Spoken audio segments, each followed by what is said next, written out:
everyone. This is Tom Fox, and I'd like to welcome you to episode 5 of This Week in FCPA, a podcast with Tom Fox and Jay Rosen for May 20th, 2016.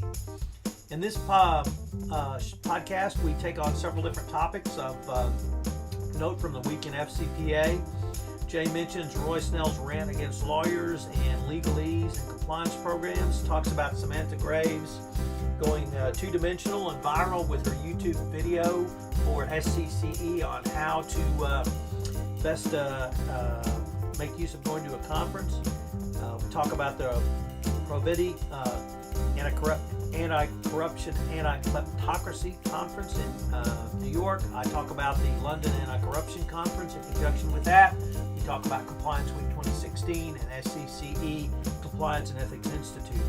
We mentioned the SEC Whistleblower Award, the FINRA action against a CCO at Raymond James, and finally I talk about the Slate article which slammed compliance training.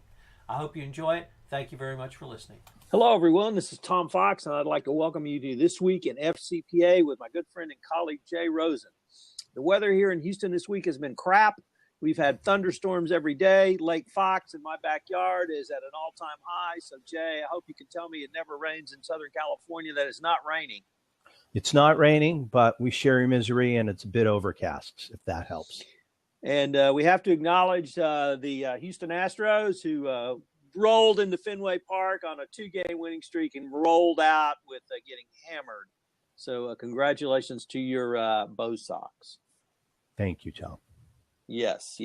So, Jay, we had some interesting things happen this week. Why don't we shake it up and have you start? Okay. So first thing I'm going to throw out there was this great rant by Roy Snell. And basically he was talking about how a section of the FCPA Act was written and how the legalese is almost so unintelligible. And he went on to say that the rule of law is confusing. Uncommon words are used to say common things in Latin is frequently used, despite the fact that 99% of the readers do not speak Latin. And Adam Turteltaub, who's also with the SCCE, said, you could argue that the job of a compliance officer is to serve as a translator. And you can imagine how that resonated with me because of my day job. And so a compliance officer's job is to make complex, hard to pronounce, foreign sounding stuff as easy to read as a McDonald's menu. And, you know, this is something that really hits home about what a compliance practitioner has to do, that not only do we have to translate from English into foreign languages, but we need to translate from English into English. So that was one of the top things that kind of hit my radar this week. And we should, when this posts, do we have links to any of the articles that we quote, or is that something we can do? I'd have to explore how to do that. I think I can do it on YouTube, but I'd have to. I know there's a notes section. Maybe I can do that in the notes. I can talk about our topic, so I don't see why I couldn't post a link. All right, but if not, if anybody wants to get a link on that, you can find it directly at the SCC website, which is available on multiple social network platforms. And if somebody ever got good on Blab, I know there's a way to actually link to those things while you're talking during the Blab. Okay. So, but that would require a level of sophistication that's beyond my limited technical competence at this point. Sounds like the gauntlet has been thrown down. So, yeah, you know, typical non-lawyer ragging about lawyers. This time it's about language. He cites a 1977 statute and says, oh, it's not up to 2016 standards. Yeah, go figure.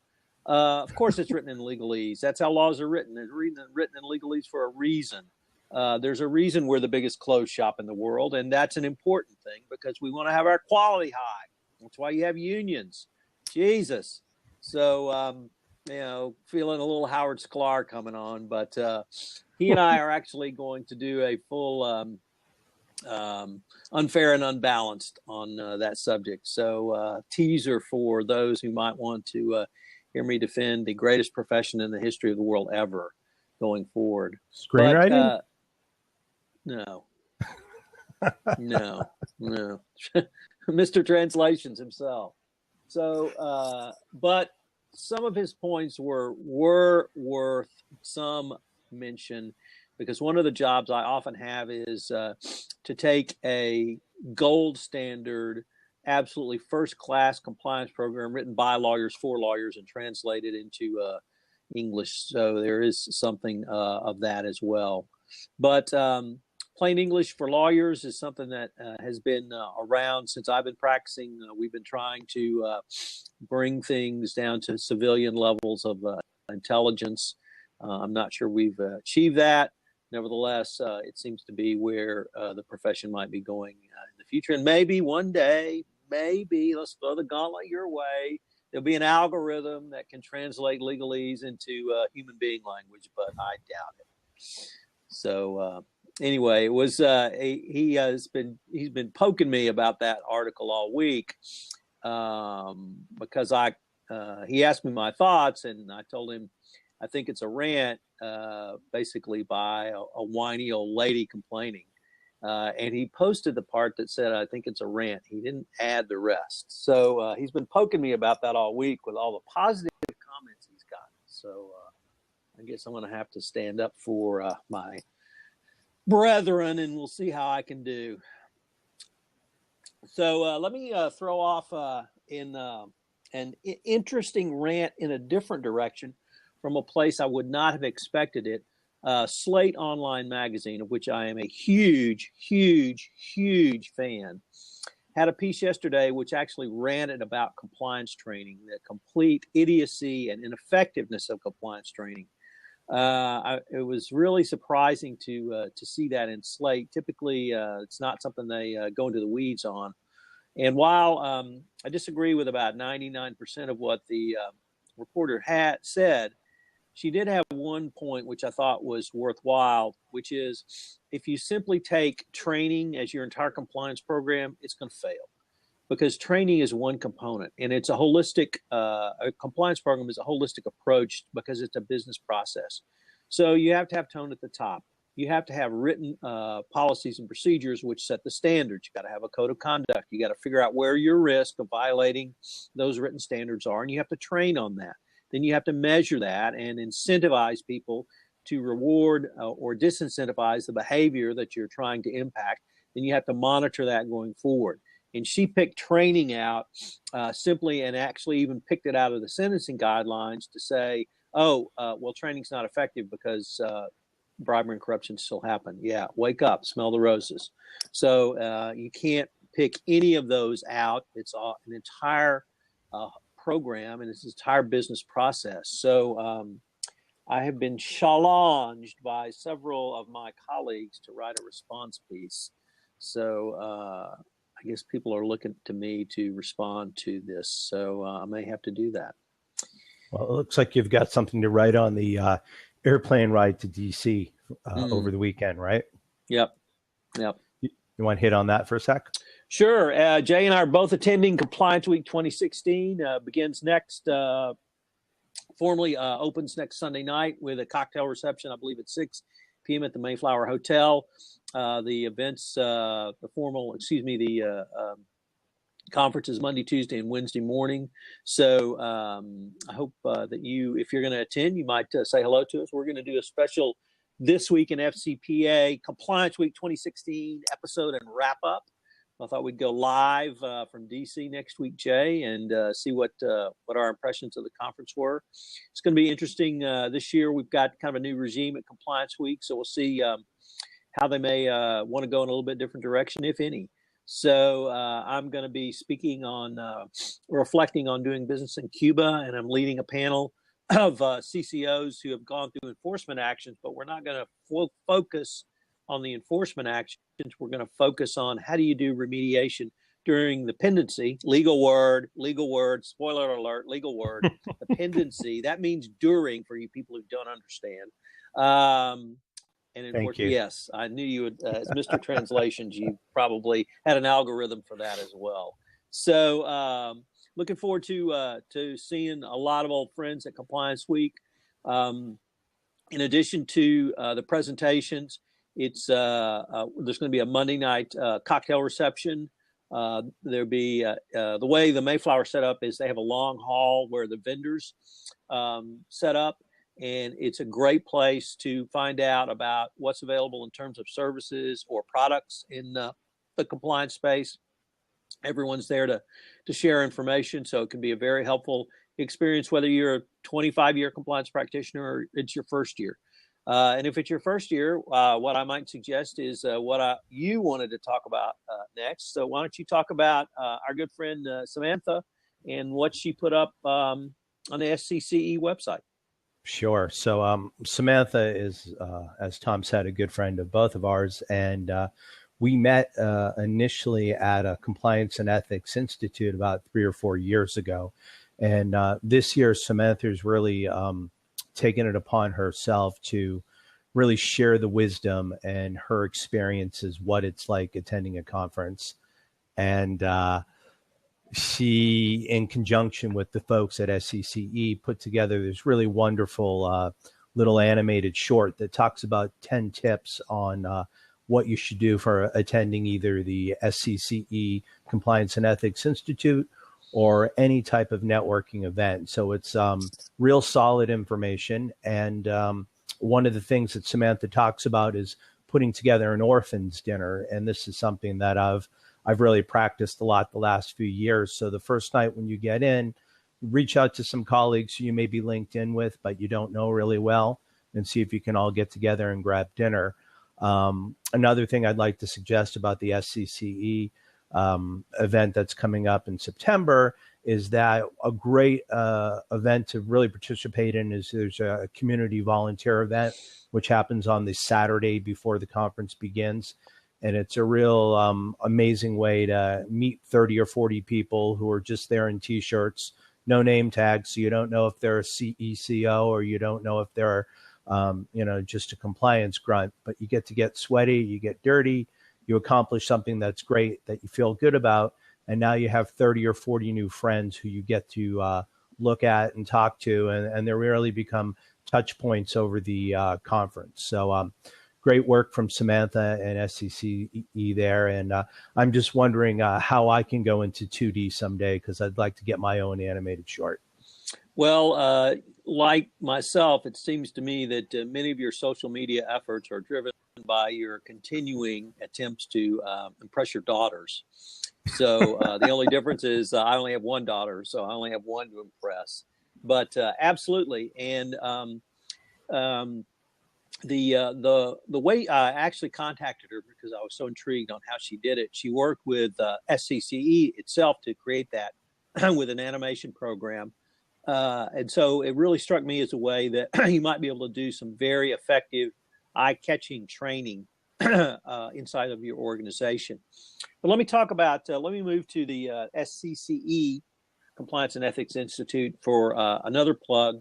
In addition to the Saturday work that Jay talked about, on Sunday morning, they have two events called Speed Networking and Speed Mentoring. And these are events where you have, I think it's 5 to 7 minutes, if I recall, in front of a person.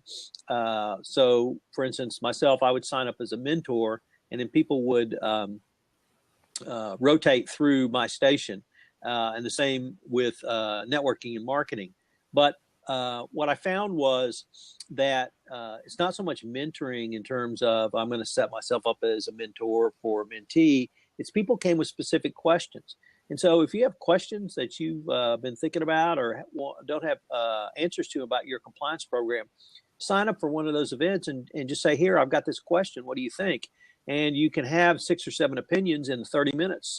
So it's a pretty powerful way to communicate and garner some more information. So another plug for SCCE, the Compliance and Ethics Institute. If you have not been, it's really the annual event for the compliance practitioner here in the U.S.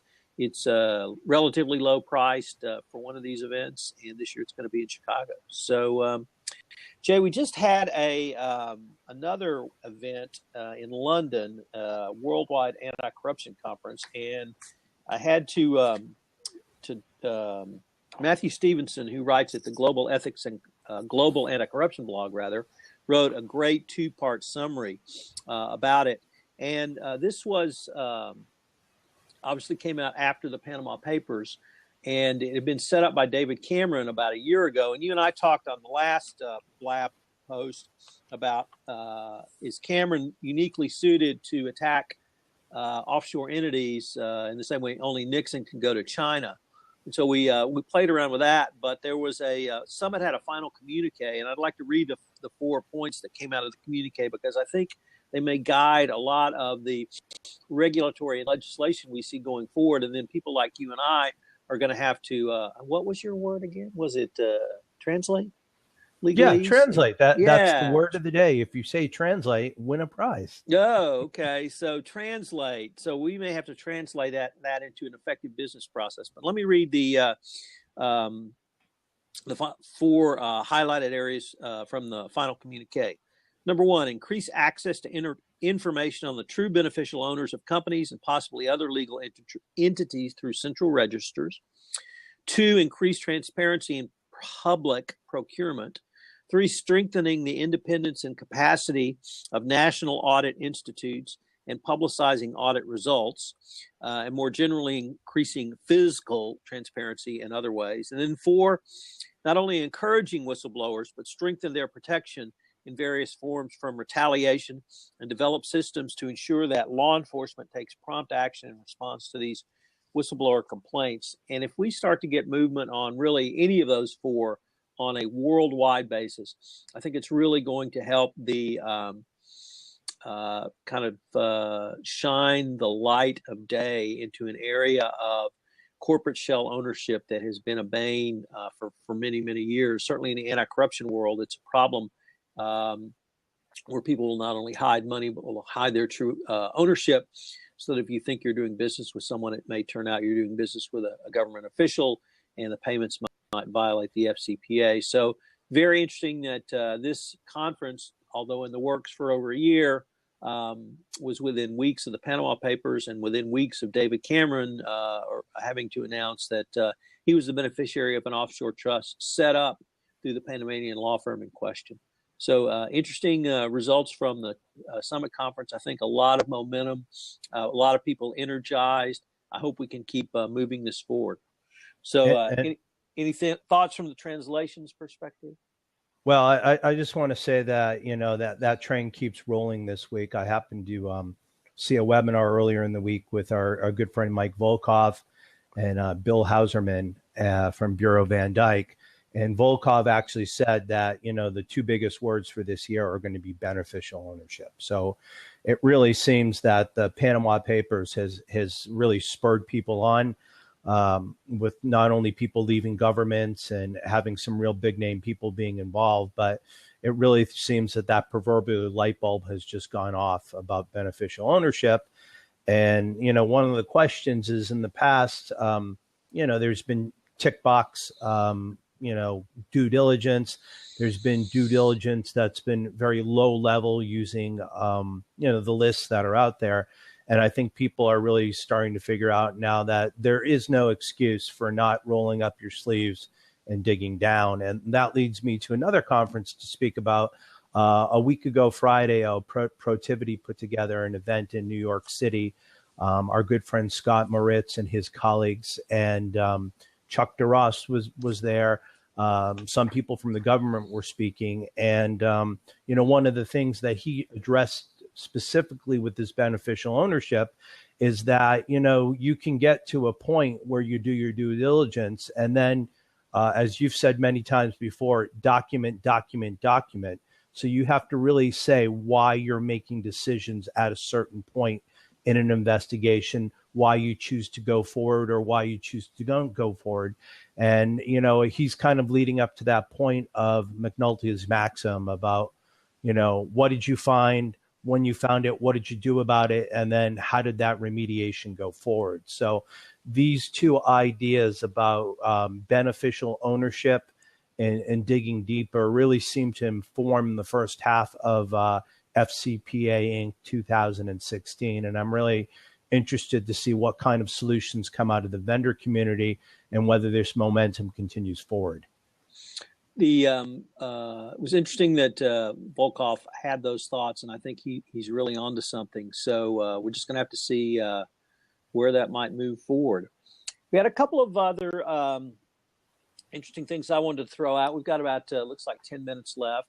The first one is FINRA, another regulatory agency focusing on financial institutions, had a fine. Levied a fine, an agreed fine on the financial services company Raymond James.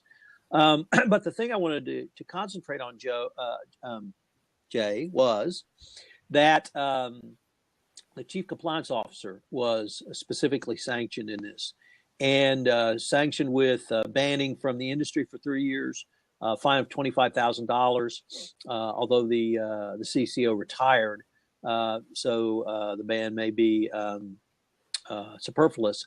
Nevertheless, this continues a trend that started last year with the SEC fining or sanctioning 2 CCOs in the financial services industries. Now, I recognize this is different from anti-corruption, but in many ways, the SEC and even perhaps FINRA are more on the cutting edge because of their regulatory oversight on financial services. And I read the order yesterday, and the CCO was sanctioned basically for 2 broad categories. One was not putting a robust enough program in place, compliance program, I should say. And then 2, the second was when red flags were raised around a specific transaction involving a Panamanian shell company. Those red flags were not investigated or cleared. So this is really the first time we've seen, or I have seen, a CCO sanctioned for conduct that, in my mind, was not criminal. It certainly may have been negligent. It may have been something less than negligent. It did not appear from the order that it was intentional, although the order is a product of negotiation. So we don't have the full facts involved. But if we're moving towards a standard where CCOs can be civilly sanctioned for negligent conduct, that could bleed over to the FCPA space, and that could be a significant turn of events for many of our friends. So I'd like to take that idea just about the financial community, and there was a piece that I picked up from Jack Kelly from the Compliance Search Group, and he had picked up something from the London Times saying 42,000 financial compliance jobs have been relocated away from New York City and London to cheaper cities and countries. And the point of his blog there was that there may be a situation now where the folks who have training and experience in financial compliance are now going to be replaced by 23-year-olds graduating from college who are earning half as much. And Jack has some dire predictions that in the next 5-10 years from now, mid-level professionals who earn a base of $150,000 plus bonus are going to be replaced with new people at $30,000 a year. And his fear is that this is going to lead to even more breakdowns on the financial compliance front. Any thoughts on that? I guess kind of 2 thoughts. They may seem inconsistent, but maybe I can tie them together. The first is it doesn't really surprise me about the not perhaps offshoring is too strong a word, but moving to newer or more junior employees to do this. But if we consider compliance as becoming part of a business process, that these people with the title of compliance practitioner, compliance professional, compliance something in their job title description may be closer akin to process analysts. And if you have a process that is robust, both the process itself being robust, but also a second set of eyes, perhaps a third set of eyes, oversight, coupled with a technological component that hits certain tripwires, that may be a positive for moving compliance really into the DNA of a business, so that particularly in the financial services space, we can focus on that, because the tripwires are fairly well known. Their lack of knowledge of owners, They're rounded amounts of transfers on a regular basis. They are amounts that are at or just below what would generate a suspicious activity report, or routine amounts of the same or similar amount. So 50,000, 50,000, 50,000, 50,000, 50,000, 50,000, that sort of thing. And that sort of tripwires lends itself to a technological, at least tickler system. And then if you have a compliance analyst who picks this up and can route this up to a more senior person for further investigation, that may actually help drive compliance into the system. So although I certainly don't want, and don't start barking, guys, the garbage men are here, so I may have to be protected from killer garbage men. It may be that compliance becoming more of a business process. It makes sense to have people who are doing things at a lesser salary than a can I even say high price lawyer? Not sure. Do you have a translation for that or not? Yeah, we'll see. So we just have to see which way it goes.